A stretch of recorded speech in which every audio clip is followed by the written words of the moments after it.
Salve pessoas, tudo certo? Aqui é o Gustavo Caverzan do Ávora de Carla e hoje para o nosso vídeo trago o álbum coletânea Relics da banda Pink Floyd.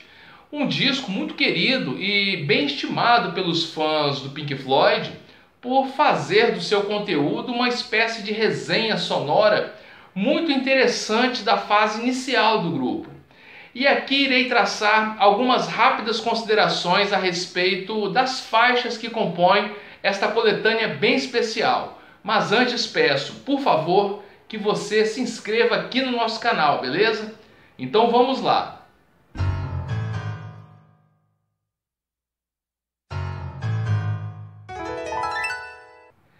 Aqui estou na companhia do grande álbum Relics, lançado em 1971, que tem como subtítulo a frase A Bizarre Collection of Antiques and Curios, que traduzindo fica uma bizarra coleção de antiguidades e curiosidades. E realmente este álbum, enquanto coletânea, nos traz algumas relíquias, ou seja, registros maravilhosos de algumas músicas que foram lançadas apenas em singles quando o Pink Floyd estava iniciando suas produções fonográficas ali nos anos de 1967 e 68.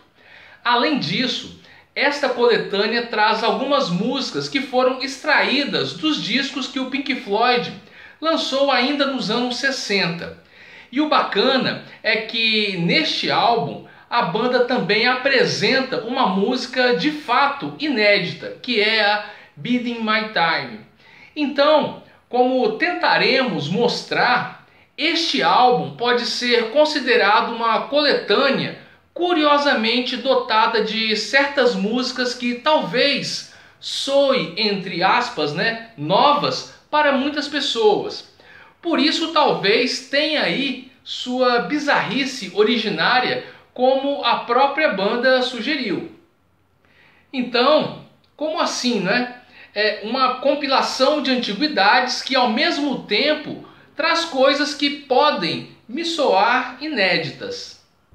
Bem, o álbum é inaugurado com a faixa Arnold Line, que antes do Relics era uma música meio que um pouco mais difícil de ser acessada pelo grande público, vamos assim dizer, pelo fato de ter sido registrada somente como um single lançado em 1967.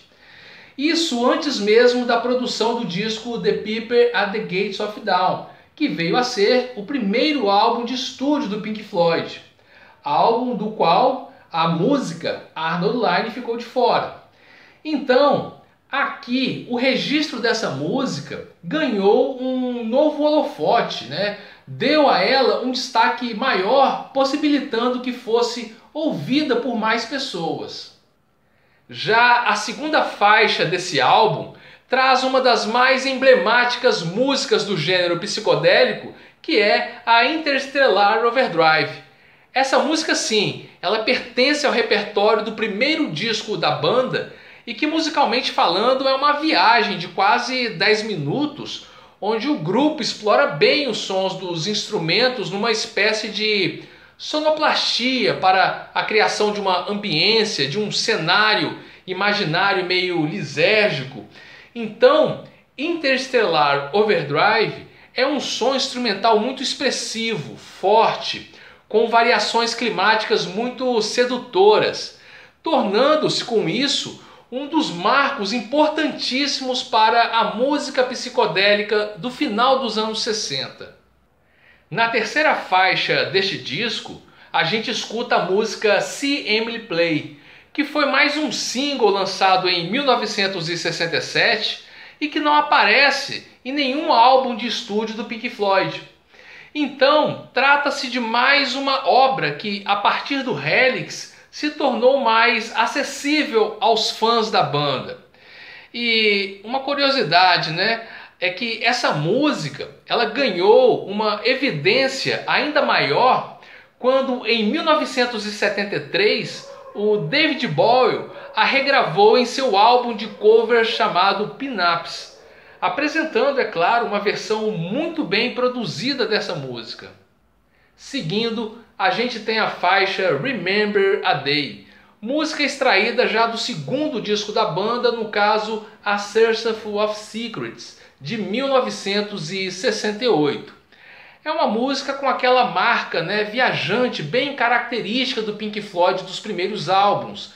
O próprio título da faixa sugere uma névoa onírica que busca, a partir do canto de sua poesia, relembrar um dia que ficou num tempo que já não temos mais condições de atuar. Nessa música, a banda ainda contou com o Syd Barrett na guitarra, que já estava bem inclinado a sair da banda. E uma outra curiosidade é que a bateria desta música, Remember a Day, não foi gravada pelo baterista Nick Mason. Quem a gravou foi o Norman Smith, que na época era o produtor do Pink Floyd. E para finalizar o lado A do Helix, a gente escuta a faixa Painting Box, que foi outra música que a banda resgatou de mais um single lançado ainda em 1967.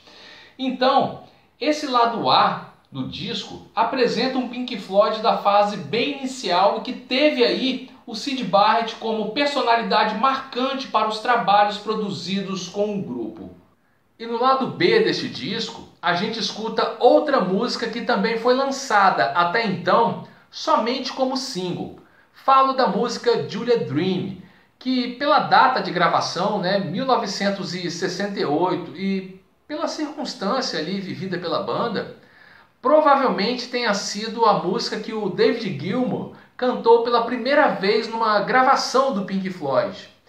E também nesse momento, o Gilmour já assumia as guitarras da banda sem a companhia do Syd Barrett. E uma observação que faço sobre essa música, Julia Dream, uma canção curtinha e belíssima, é que ela representa, ao meu ver, um momento quase que preciso onde a banda estava, mediante a recém-saída do Syd Barrett, vivendo o grande desafio de ajustes de identidade e de revisão do seu próprio modo de ser artístico. Por isso que eu a vejo com um peso de importância histórica considerável ao pensar a trajetória da banda. E seguindo, a segunda música do lado B é a Careful with That Axe, Eugene, que é mais um fonograma produzido em 68, inicialmente como um single avulso. E essa música foi muito emblemática, e marcou bastante as apresentações da banda, pois ela funcionava muito bem nos shows do Pink Floyd. Inclusive, uma versão ao vivo dessa música fez parte do álbum Uma Guma, lançado em 1969. E essa música, Careful with That Axe, Eugene, tem um som instrumental bem envolvente. A música parece fazer parte de um procedimento inconclusivo de hipnose, onde o baixo do Roger Waters, sustentando um jogo repetitivo de notas, juntamente com o que se desenvolve entre os instrumentos da banda, cria uma tensão que beira o perturbador. Então essa música se apresenta como um teatro sonoro fantástico que, por sua vez, orientou o Pink Floyd a dar um novo passo interessantíssimo para afirmar um modo de ser psicodélico autêntico. Aqui, uma expressão artística um pouco mais diferenciada indicava horizontes musicais muito férteis que a banda exploraria em seus trabalhos seguintes. E continuando nosso passeio pelo lado B do disco, escutamos na sequência duas músicas que estão no terceiro disco do Pink Floyd, de 1969, que na verdade é uma obra que contempla os track temas do filme More, do cineasta Barbara Schroeder. E são duas músicas bem diferentes uma da outra.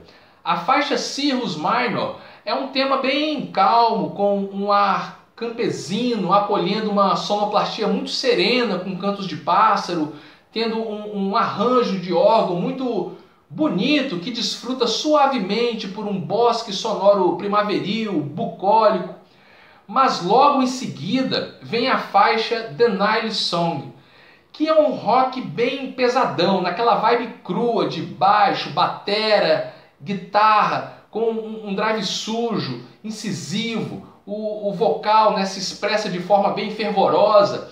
Então é um som bastante ácido em sua resolução super direta, compondo aí a representação do ato de ser tomado pela sedução de algo forte, mágico, mas ao mesmo tempo arriscado, perigoso. Sendo assim, The Nile Song, ao meu ver, é uma daquelas músicas dinamite, né, das grandes bandas, tipo o que, por exemplo, foi Helter Skelter dentro do repertório dos Beatles. E como foi comentado no início da nossa conversa, o Pink Floyd, no meio de todas essas relíquias, apresenta aqui uma música inédita, que é a Bidin' My Time. Uma música que começa lentinha e depois vai se inclinando para uma levada blues bem animada, até chegar o momento especial, né, onde o David Gilmour imprime um grande solo de guitarra. E um destaque discreto, porém bastante decisivo para a produção dessa música, ao meu ver, é como o Nick Mason vai desenvolvendo de forma muito bem articulada o crescente das dinâmicas da música com suas levadas de bateria. E um detalhe, né, também bem interessante aqui na faixa Bidin' My Time é que os arranjos de trombone que escutamos foram gravados pelo tecladista Richard Wright e que ficaram muito legais. E já concluindo, o Relix traz em sua última faixa a música Bike, um som com elementos experimentais bastante atrativos, riquíssimos e que pertence ao repertório do álbum The Piper at the Gates of Dawn. Bem, minhas amigas, amigos, essa foi a nossa resenha do vídeo. Espero que tenham curtido o conteúdo e aproveito a oportunidade para convidar você a se inscrever aqui no nosso canal do YouTube e a conhecer o som da minha banda, o Ávora de Carla. Nossos 2 álbuns estão disponíveis para audição nas plataformas de streaming aqui na internet. Pessoal, muito obrigado, forte abraço e até a próxima.